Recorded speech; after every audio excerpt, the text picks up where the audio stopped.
बोलो जयकारा बोल मेरे श्री गुरु महाराज की जय। सौभाग्यशाली गुरुमुखो महापुरुष फरमाते हैं कि हे सेवक, व्याकुल न हो, चिंता न कर, विशद या विपरीत अवस्था आने पर परेशान न हो। ईश्वर इच्छा पर चलना आरंभ कर दो तो सर्व कार्य सरल हो जाएंगे। हे दयालु पिता, मुझे तो प्राय वे लोग अच्छे लगते हैं जो मेरे विचारों के अनुसार चलते हैं और मुझे शारीरिक सुख देते हैं, परंतु वास्तव में अच्छे वे लोग लगने चाहिए जो आपको प्रिय हों। कृपा करके मुझ में यह परिवर्तन करें जिससे मैं शरीर और मन के जाल से स्वतंत्र हो जाऊं। एक म्यान में दो तलवारें कैसे समाएंगी? एक दिल में मालिक का प्रेम और इंद्रिया रस दोनों नहीं रह सकेंगे। यदि मालिक का प्रेम चाहते हो तो इंद्रिया की इच्छाएं और शारीरिक सुख त्याग दो। संसार में कितने ऐसे लोग हैं जिन्होंने कुटुंब का मोह और माया का लोभ नहीं त्यागा तथा न ही किसी पूर्ण पुरुष की आज्ञा में मन को लगाया, फिर वे भक्त कहलाने की चाह रखते हैं।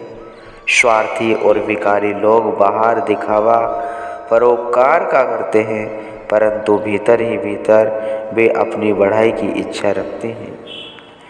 भक्ति पथ में गुरु कृपा के अभिलाषी को निम्नलिखित गुण धारण करने आवश्यक है। चतुराई को छोड़कर सरल स्वभाव बनाना, गुरु आज्ञा के बंधन में रहना, सहनशीलता और धैर्य, संतोष, परोपकार करना आलस्य का त्याग है। इंद्रिय रसों में निरासक्ति, एकांत सेवन, अहंकार का त्याग, संत संगति तथा यम नियमों का पालन करते हुए शब्द अभ्यास में तत्पर रहना। इन गुणों को ग्रहण करने पर ही हृदय रूपी सिंहासन पर मालिक का साम्राज्य होगा तथा आनंद में जीवन बनेगा। हे भगवान, जिस पर आपकी कृपा हो वह अनपढ़ भी पढ़े लिखे से अधिक भेद वाली बातें समझ लेता है। चाहे वह रूप रंग में अच्छा न हो, परंतु आपकी दरगाह में चमकता है। शरीर चाहे निर्मल है, परंतु कहीं जाता है तो बड़े बड़े सूरमों को पराजित कर आता है। सतगुरु का सच्चा सेवक वह नहीं जो उनके हुक्मनामे को स्वर से पढ़े, प्रेम से चूम ले पर अमल न करे, अपितु उनका प्रिय सेवक वह है जो पढ़े, सुने और प्रेम से अमल करे।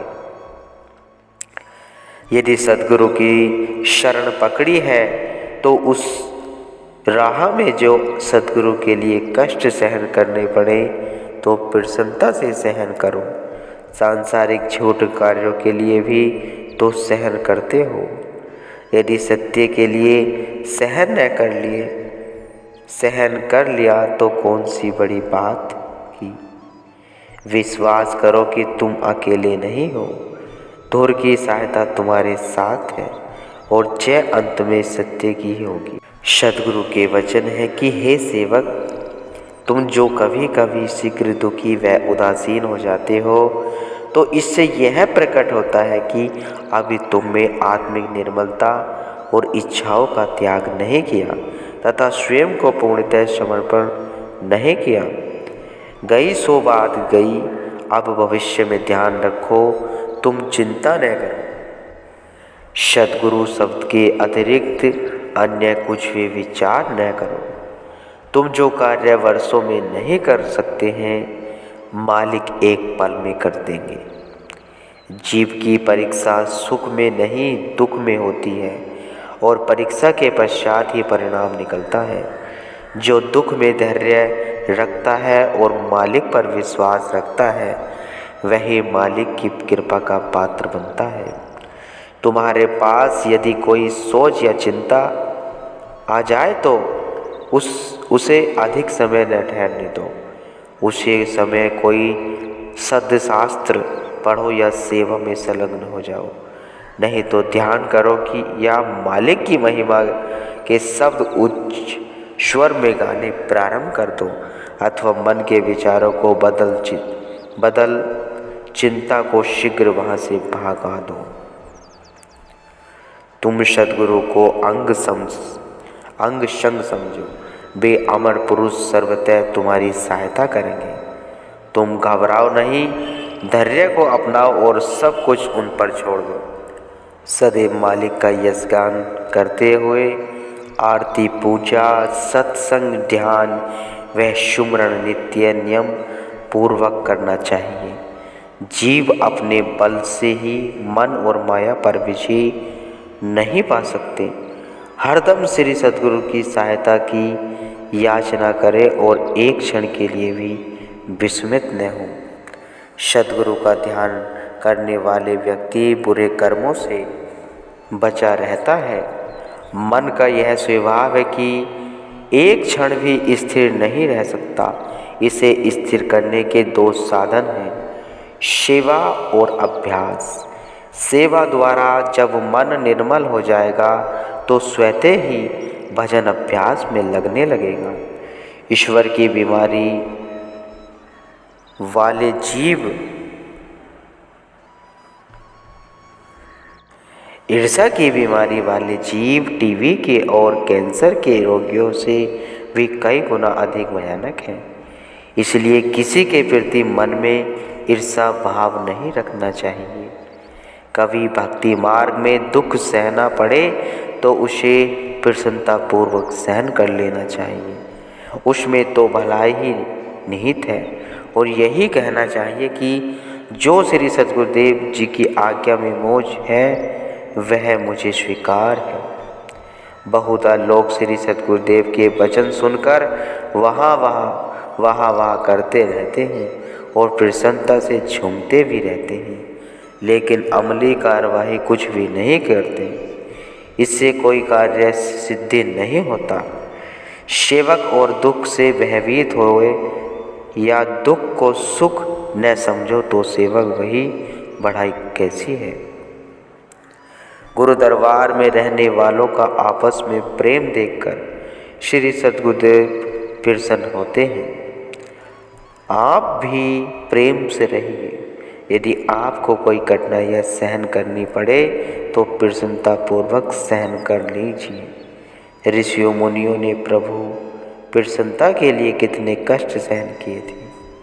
सेवक के मार्ग में चाहे कितने भी कठिनाइयाँ वह बाधाएं उपस्थित हो जाए, परंतु वह दूसरे के जन्म के लिए न छोड़कर इसी जन्म में ही प्रेम व सहनशीलता से श्री गुरु महाराज चरणों में पहुंचकर सच्चा आनंद प्राप्त करने की चेष्टा करता है।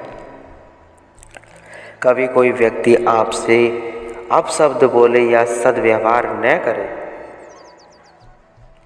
तो उसका उपाय करो, न कि बदले की भावना रखो। यह मत सोचो कि मैं बड़ा हूँ और वह छोटा है, इसने ऐसा क्यों कहा था, मान बढ़ाई को दिल से भुला दीजिए। आप यही समझें कि श्री गुरु महाराज जी मुझे उसके माध्यम से सिखा रहे हैं। यदि आप कहें सब मेरी आज्ञा में चलें और मुझसे प्रसन्न रखने के लिए सब कुछ करें तो यह सब माया है। यदि आपका कहीं अनादर होता है तो आपको यह सोचना चाहिए कि श्री गुरु महाराज जी ने मुझे माया से बचाने के लिए और अहो में की मैल धोने के लिए यह सब कृपा की। अगर आप स्वयं को बड़ा समझोगे तो आत्म उन्नति नहीं कर सकोगे। यदि किसी ने आपको दुख दिया हो या दुर्व्यवहार किया हो तो इन सब बातों को भूल जाइए। स्वयं में भी इन्हें याद न करिए। स्वयं दुख सहन कर दूसरों को सुख देना, इसी में सच्ची बढ़ाई है, भक्ति एवं सूरवीरता। और यही हमारा धर्म वह फर्ज है। जब क्रोध आए तो यह सोचना चाहिए कि जिस पर मैं क्रोध कर रहा हूँ उसमें भी तो प्रभु का आसन है, क्योंकि वे सर्वव्यापी हैं, इसलिए मेरा क्रोध करना अनुचित है। इस प्रकार क्रोध का दमन कर देना चाहिए। जिस प्रकार श्री सद्गुरुदेव के दर्शन करते समय उनके प्रति दिल में प्रेम होता है, वैसे ही उनके प्यारों को मिलते हैं समय भी दिल में प्रेम होना चाहिए। किसी की बात सुनने में परेशान नहीं होना चाहिए। सुनना अधिक अच्छा है, बोलना कम अच्छा है। प्रेम एवं श्रद्धा को बढ़ाइए तथा चतुराई को भीतर प्रविष्ट न होने दीजिए। परिस्थितियाँ सदैव बदलती रहती हैं, पर आप हर मौज में प्रसन्न रहे। कभी मन खिन्न हो तो श्री सद्गुरुदेव के श्री वचनों को बार बार पढ़ें और उन्हें हृदय में बसाएं।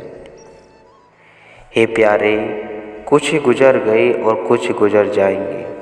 अब रंग में भंग मत डालो, व्यर्थ के विचारों को मन में स्थान न दीजिए। सद्गुरु के बिना सब माया और उसका प्रभाव भी अशांतमय है। भक्ति का गुण धैर्य है। जब ईश्वर की इच्छा के बिना पत्ता भी नहीं हिल सकता तो धैर्यहीन क्यों बने। परिश्रम बेशक करिए, परंतु मन में अशांति न हो, यही भक्ति का भूषण है। यह निश्चय कर जानिए, देरी या शीघ्रता से कार्य करने वाले मालिक ही हैं। मुझे तो केवल धैर्य, संतोष व प्रेम से कर्म करने का ही अधिकार है। श्री सद्गुरुदेव किसी कार्यवाही अथवा आज्ञा में भ्रांति नहीं होना चाहिए। आप अपने मन के ख्यालों से कितने ही सेवा करें, परंतु यदि उसमें मालिक की प्रसन्नता नहीं है तो इस सेवा से आपको क्या लाभ। आप यही करिए कि जिस बात में श्री गुरु महाराज जी आपकी प्रसन्नता है, श्री गुरु महाराज जी की प्रसन्नता है, वही मेरे लिए सबसे बड़ी सेवा है। आपको अपनी मन बुद्धि को बीच में न डालकर उनकी प्रत्येक आज्ञा को सत्य कर मानकर सिरोधार्य करना चाहिए। वास्तव में जीवन की अमूल्य निधि सद्गुरु की प्रसन्नता को पाना ही है, जो कि उनकी आज्ञा और मौज को पूर्णतः पालन करने से मिलती है।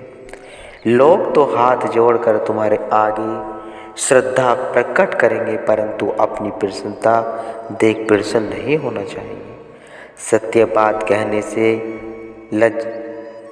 लज्जाना नहीं चाहिए। यह मत समझिए कि उसकी श्रद्धा में कमी आ जाएगी, बल्कि और अधिक बढ़ेगी। अपनी प्रकृति के अनुसार चलना उचित नहीं, दूसरों के स्वभाव अनुसार चलने में ही भलाई है। दूसरों के सुख के लिए दुख सहना ही परमार्थ है। दुख को सुख, विष को अमृत, गम को खुशी बनाना ही प्रभु और उसके प्यारों का प्रेम रूपी जादू है। अपने दिल के भांति दूसरों के दिल की कदर ही हृदय की कोमलता है। दूसरों के अवगुणों को दृष्टिगोचर करना ही कमजोरी है। अपना कर्तव्य पूरा करने के लिए और दूसरों के हित के लिए ऊपर ही क्रोधावेश में आए, परंतु मन में शांति रखना ही धैर्य है। गुरुमुख हो।